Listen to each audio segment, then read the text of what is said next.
नमस्कार दोस्तों, मैं दुर्गेश आप तमाम दोस्तों का हार्दिक अभिनंदन करता हूं। फिर से मैं आज एक नए टॉपिक के ऊपर वीडियो बनाने वाला हूं। इस बायोलॉजी की हर दिन एक स्पेशल क्लास में आप सभी दोस्तों का फिर से मैं अभिनंदन करता हूं। चूँकि ये बायोलॉजी का ये स्पेशल क्लास है, हर एक दिन एक नए डोज के सिलसिले में मैं आपके लिए पर डे कुछ ना कुछ नया लेकर आता हूँ। वैसे मैं आज इधर अभी साइटोलॉजी के ऊपर वीडियो बना रहा हूँ। सही है, मैं आपको साइटोलॉजी के जो कोशिका के अंदर जो हर एक संरचनाएँ होती है, जो कोशिकीय अंगक होती है, उनके बारे में मैं आपको बताता हूँ आने वाले हर एक दिन में। और उसी के कड़ी को मैं आगे बढ़ाते हुए फिर से आपको ले चलता हूँ एक नए टॉपिक के ऊपर। मैं एक नए टॉपिक के ऊपर आज बात करने वाला हूँ। एक छोटी सी संरचना, छोटा सा, सही है, जिसको हम लोग कहते हैं वैक्यूल्स। वैक्यूल्स को मतलब हिंदी में कहा जाए तो रसधानी भी कहते हैं, रसधानी। वैसे देखा जाए तो मतलब रसधानी है क्या, वैक्यूल है क्या, सही है। देखिएगा, मैं इसका थोड़ा सा इतिहास बता देता हूँ।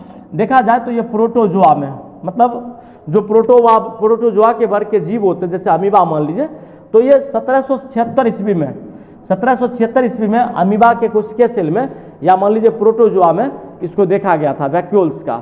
वैसे मैं आप बता दूं, एक फ्रेंच बायोलॉजिस्ट थे, सही है, फ्रेंच बायोलॉजिस्ट, नाम था इनका फेलिक्स डुजार्डिन, फेलिक्स डुजार्डिन, सही है। इन्होंने 1841 ईस्वी में वैक्यूल्स को खोजा था, और वैक्यूल्स को खोजकर इन्होंने वैक्यूल्स के बारे में विस्तृत संरचना को हम लोग के बीच लाया कि वैक्यूल्स है क्या।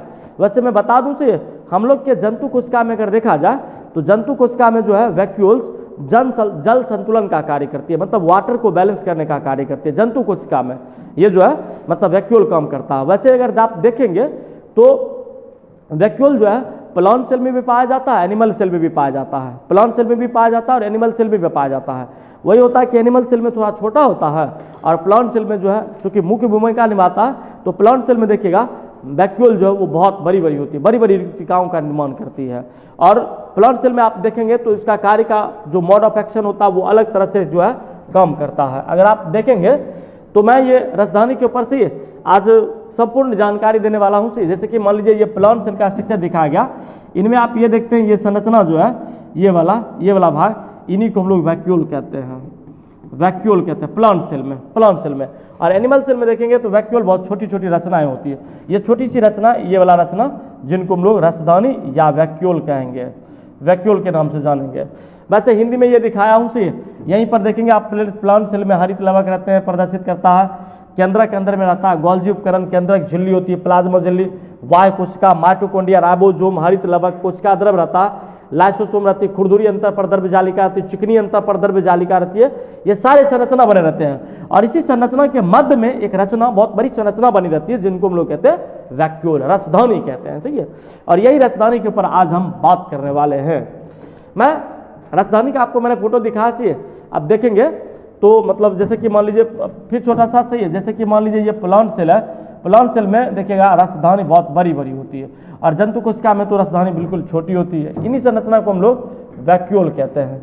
अब वैक्यूल क्या क्या करता है, इसकी झिल्ली को टोनोप्लास्ट कहते हैं। एकदम इंपॉर्टेंट रहता है, पूछेगा, ध्यान रखिएगा। मतलब कहेगा कि वैक्यूल्स के बाहरी झिल्ली को क्या कहते हैं, तो वैक्यूल्स के बाहरी झिल्ली को हम लोग टोनोप्लास्ट के नाम से जानते हैं, टोनोप्लास्ट कहते हैं। अगर मान लीजिए कहता है इसमें अगला इसमें जो है जलीय तरल पदार्थ भरे होते हैं, सही बात है। वैक्यूल्स में आप देखेंगे जलीय पदार्थ ही भरे रहते हैं, सही है। जलीय पदार्थ का जो है मतलब जल संतुलन का कार्य करता है, चूंकि जलीय पदार्थ इसमें, और अगर देखेंगे तो गैस एक्सचेंज का भी काम करता है, मतलब गैस में जो है देखेंगे तरल पदार्थ में गैस को बाहर निकालना, सही है, मतलब गैस के टर्जिडिटी को मेंटेन रखता है। ये देखेंगे आप इसको वैक्यूल्स को, तो तरल पदार्थ को भी ये रखता है, सही है। अगर तीसरी में बात करूं, पौधे की कोशिका में यह काफी प्रमुख होती है, सही बात है, सही है। चूंकि पौधा की कोशिका में रिक्तिकाएं बहुत बड़ी होती है बनिस्पत एनिमल सेल के, सही है।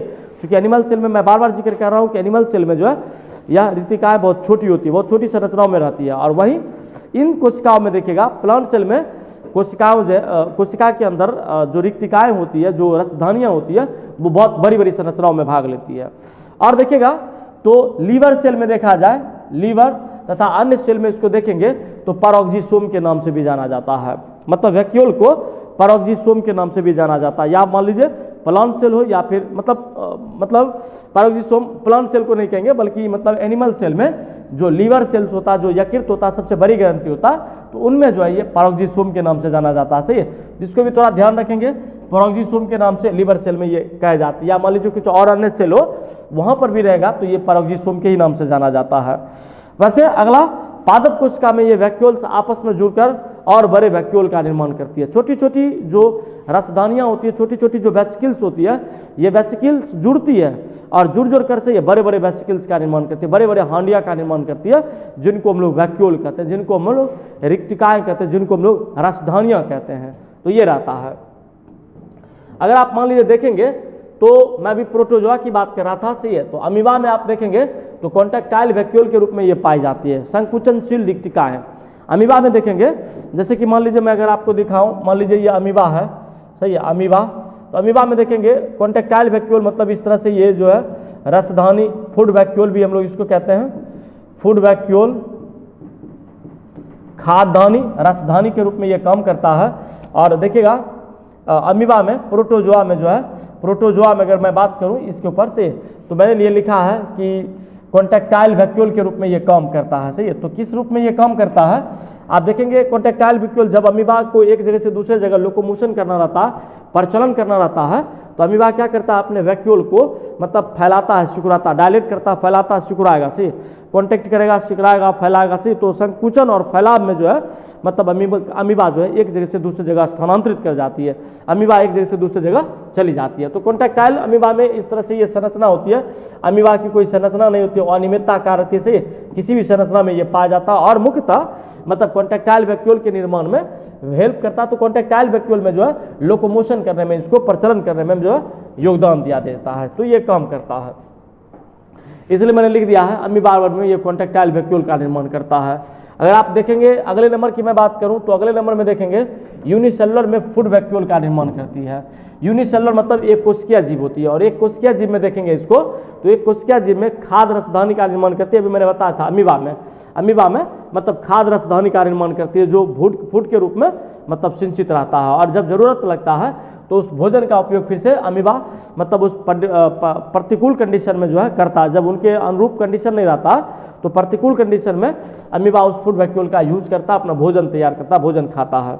और वहीं देखा जाए तो सबसे इंपॉर्टेंट फंक्शन होता है वैक्यूल का कि जंतु कोशिका में यह जल संतुलन का कार्य करते हैं। हम लोग में जंतु कोशिका में चूंकि वैक्यूल बहुत छोटी छोटी होती है, रिक्तिकाएं चूंकि बहुत छोटी छोटी होती है, तो इन छोटी छोटी रिक्तिकाओं में देखेंगे जल संतुलन का, वाटर बैलेंस का काम करता, ताकि मतलब जो शरीर का तापक्रम है वो नियंत्रित रह सके। सही है, जिससे हमारे शरीर का तापक्रम ऊपर न जाए और शरीर का तापक्रम और नियंत्रित रखा जा सके, तो ये योगदान देता है। तो मैंने आज ओवरऑल आपको बात किया गोल्जी बॉडी के ऊपर। सही है, सॉरी वैक्यूल के ऊपर मैंने बात किया। सही है कि वैक्यूल जो है वह किस तरह से मतलब प्लांट सेल में काम करता है और किस तरह से जो है एनिमल सेल में काम करता है। प्लांट सेल में ये वैक्यूल जो कोशिकाएं होती है वो बड़ी होती है, एनिमल सेल में देखा जाए तो वैक्यूल होती हैं पर एनिमल सेल में जो है रिक्तिकाएं बहुत छोटी होती है। सही है, तो इन संरचनाओं के मेल से जो है मतलब वैक्यूल्स जो है निर्माण करती है और विविध संरचनाओं के रूप में से यह अपने कार्य के रूप में से एक कोशिका में योगदान देती है। बस फिर से मैं अपने इस YouTube चैनल पर आप सभी दोस्तों का मैं फिर से सही है Durgesh thank you so much करता हूँ। सही धन्यवाद करता हूँ कि आप इस तरह से मतलब मेरे इस YouTube चैनल पर जुड़े रहते हैं। सही, और इस YouTube चैनल का आनंद लेते हैं। सही, आने वाले हर एक दिन में मैं कुछ ना कुछ एक नया टॉपिक के ऊपर जो है वीडियो बनाता हूँ। सही, और इसमें मैं स्पेशली अभी साइटोलॉजी के ऊपर काम कर रहा हूँ। सही, और साइटोलॉजी के ऊपर मैं आपको विशेष रूप से बताता हूँ कि साइटोलॉजी के अंदर जो है मतलब वो चाहे प्लांट सेल हो या मान लीजिए एनिमल सेल हो या मान लीजिए प्रोटोजोन्स के कोई सेल्स हो, से उन सेल के अंदर कुछ ना कुछ एक रचनाएं होती है। से उन सारे रचनाओं के ऊपर मैं आपसे बात कर रहा हूँ। सही है, आशा करता हूँ कि आप इसके जानकारी से आपको अच्छा लगा होगा। से आप देखे होंगे, आप समझे होंगे। विशेष अगर मान लीजिए किसी प्रकार की दिक्कत हो तो आप हमारे कमेंट बॉक्स में YouTube चैनल पर नीचे कमेंट बॉक्स दिया रहता है। सही, आप वहां जाकर कमेंट कर सकते हैं। सही, तो मैं आपको ओवरऑल जो आपकी जानकारी छूटी हो, जो आप नहीं जान पाते, तो उनके बारे में भी मैं आपको बताऊंगा। वैसे फिर से मैं आपको धन्यवाद देता हूं, थैंक यू सो मच। से आप मेरे इस YouTube पर चैनल पर जुड़े हुए रहते हैं, इसके लिए बहुत बहुत धन्यवाद। से अगर आप मेरे इस YouTube चैनल पर नए हो तो कृपया बेल आइकन को प्रेस करना ना भूलें, ताकि आने वाला हर एक नोटिफिकेशन आपके तक पहुंचे आसानी से। आप मेरे इस YouTube चैनल पर इस नए आने वाले वीडियो को देख सकते हैं, आनंद ले सकते हैं, सही है। और अच्छा लगे तो शेयर भी करना ना भूलें, सही है। और अच्छा लगे तो लाइक करें, सही है, अपने दोस्तों को भी शेयर करें। पुनः मैं आप सबको फिर से धन्यवाद करता हूँ। Thanks for watching.